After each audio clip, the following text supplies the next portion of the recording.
NFL Week 9 best bets coming your way. We got 2 spreads, 2 over-unders, a teaser, and a player prop coming your guys' way. Yo, what's going on, everyone? This is Austin from Calling Our Shot. We're back to try to make some money, and we did that last weekend, going 8-6, winning back a little bit over a unit. We're going to try to do it again. If you're new to the channel, like I said, my name's Austin. I do the NFL and NBA picks over here, and we're doing them daily, cranking out the content. So if you want, consider clicking that subscribe button if you guys are new. We just passed 12,000 subscribers, trying to hit 13,000, my lucky number by the end of this weekend. I know you guys can do it. I believe in you guys. And also, if you have a second in your day, consider clicking that like button and comment below your favorite play down in the comment section. We appreciate it. The likes and comments really help boost the channel and boost the videos on YouTube. And it really helps us grow this channel. But without further ado, let's hop into it, and we're going to get right after. We're going to start with a spread pick, and I'm taking the Los Angeles Rams, -7.5, -110, taking on the Titans, and they're at home. This is the Sunday Night Football game, so you're going to have to wait a while for this one to cash, but I think it will cash. They got a Titans team.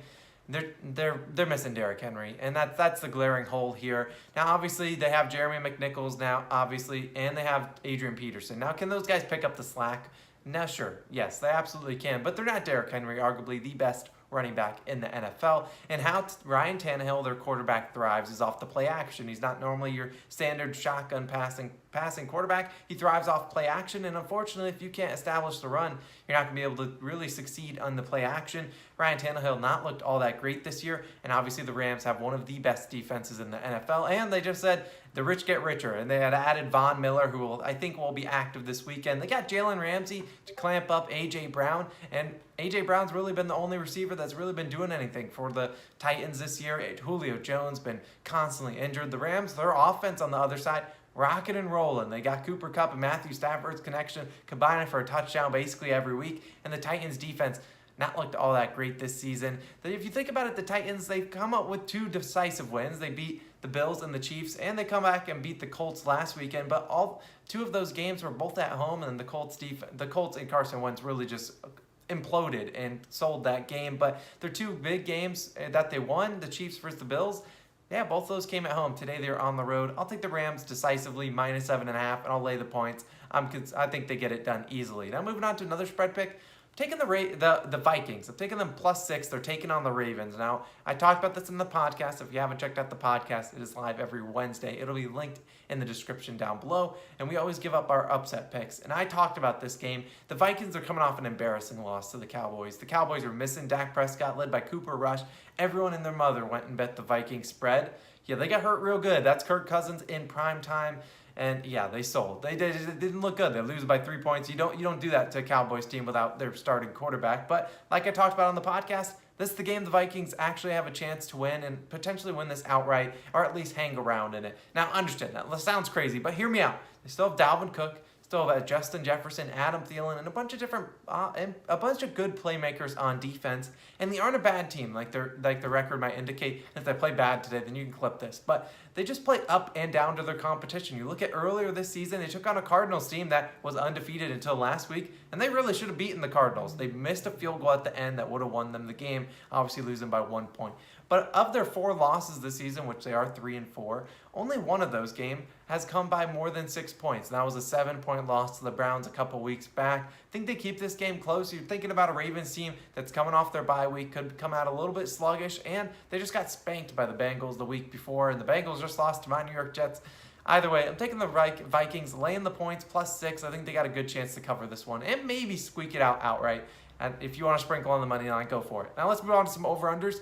Taking the Patriots and Panthers, taking the under 41 points. Now, this game feels like a trap for the Patriots. They're only 3.5-point favorites against a reeling Panthers team. Although the Panthers did come off a good win last week, it was against the Falcons team that doesn't inspire a lot of people. But I think if you look at both these 2 defense teams, what do they want to do? Establish the run and play good and hard defense. Now, Panthers, they might get Christian McCaffrey back. I'd consider that a long shot. He did return to practice, but I don't expect them trotting him out there just yet. And if he does, it's good for them. It'll keep them in the game and potentially help them sustain longer drives. But I see a 21-17 type of game in this one. That would be a 3.5, 4-point spread. That would be right on the hook, depending if the Patriots win it.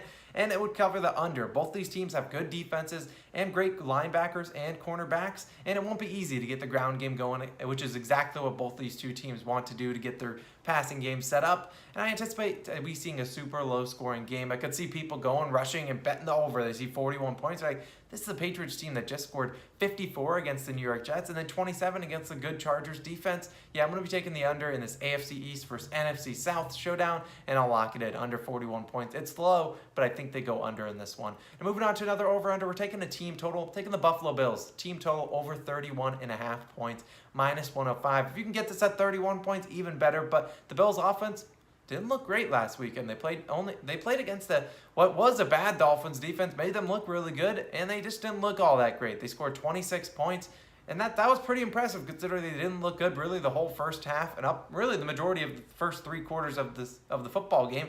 But this week, and then the week before, well, actually, let's take a step back. The week before that, they finished on the hook, only scoring 31 points versus the Titans. Granted, they had that end of the game when they probably should have scored, and then they didn't get it on the 4th down. Probably would have easily cashed us over. But prior to that, those 2 games, the Bills had scored 35 or more points in 4 straight games, and this weekend they're going to get back to that. On Sunday, take on the Jacksonville Jaguars. Jaguars coming off a game they just gave up 31 points to Geno Smith and the Seahawks. And to make matters worse, Jaguars, they lost their star running back, James Robinson. Now, he's day-to-day. He might play this weekend, but if he doesn't, I don't anticipate Trevor Lawrence and Carlos Hyde sustaining a lot of drives against a very, very good Buffalo Bills defense. Could Trevor Lawrence turn it over? Yes, they could turn over the ball various times to a good Bills defense and potentially give them some short fields, easy turnovers, lead to easy points, and I could see the Bills cashing in pretty easily. I think Josh Allen gets back to his MVP campaign that he was doing at the beginning of the season, and so we'll take him. Bills over 31.5 team total points. Moving on to a teaser before we get into our one-player prop. We're taking a 6.5 point teaser, Rams -1, Cowboys -2.5. It's minus 130. Now, you've already heard my analysis for the Rams, covering 1 point at home, not asking for a lot. Now, as for the Cowboys, they're taking on Denver, and they're at home. And if you're a Broncos fan, you can't be inspired all that much by your team's recent performance. Now, they did win last week against a bad Washington football team. The offense again did not look good. The Broncos have lost 4 of their last 5 games. And it remains to be seen if we'll get Dak Prescott back for the Cowboys. But Cooper Rush, he looks serviceable. Sure, the Broncos defense is good, but it's not necessarily as good as it looked the first 3 weeks of the season when they were playing absolutely terrible teams. Now they're playing a good Cowboys offense with Amari Cooper, CeeDee Lamb, Zeke Elliott, Tony Pollard, Dalton Schultz, all these guys really moving the ball down the field. And now is Cooper Rush, if he starts, is he going to win the Cowboys the Super Bowl? Absolutely not. But I think he's good enough to keep them and cover the 2.5 point spreads. Currently, they're getting 9.5 points. I'll take Cowboys -2.5 and lay the juice -130. Now we're going to do one player prop, and then we'll have a lot more player props in Saturday's night's video, which is the parlays and player props vid that we always post. We're taking Myles Gaskin over 49.5 rushing yards, -115 at Caesars. Dolphins running back, I think he's poised for a big game this weekend against the Texans. You got a great matchup. Houston, they're giving up the most yards per carry at 5.24 yards per carry every single touch, and the second most rushing yards per game, 129.1. And Malcolm Brown is inactive, which should give Mr. Myles Gaskin even more touches. He's seen 12+ rushing attempts in 2 straight games, something that he wasn't even sniffing the first 5-6 weeks of the season. He's played 63 and 58% of the snaps the last 2 weeks. And the Texans, they've allowed 10 players to hit this over in the last 7 weeks. Yeah, you're thinking 10 in 7 weeks. Yeah, they've allowed 3 teams to have 2 players get over 50 rushing yards against them. So I'll take this over up to over 55.5 probably. I'll ride with this. And like I said, Malcolm Brown is out, and he was the one that was annoying if you're a Myles Gaskin fantasy owner. But I think Myles Gaskin due for a big day. Get him in your fantasy lineups and lock him in. He's playing 60% of the snaps. You think the Dolphins should be leading in this game, which is something they haven't been doing a whole lot this year. Texans not inspiring a lot of people. So I'll take it. Comment your best bet down below in the comment section. Click that like button. Subscribe to the channel if you guys are new. Got more plays coming your way. This has been Austin. I'll catch you guys in the next one. Peace.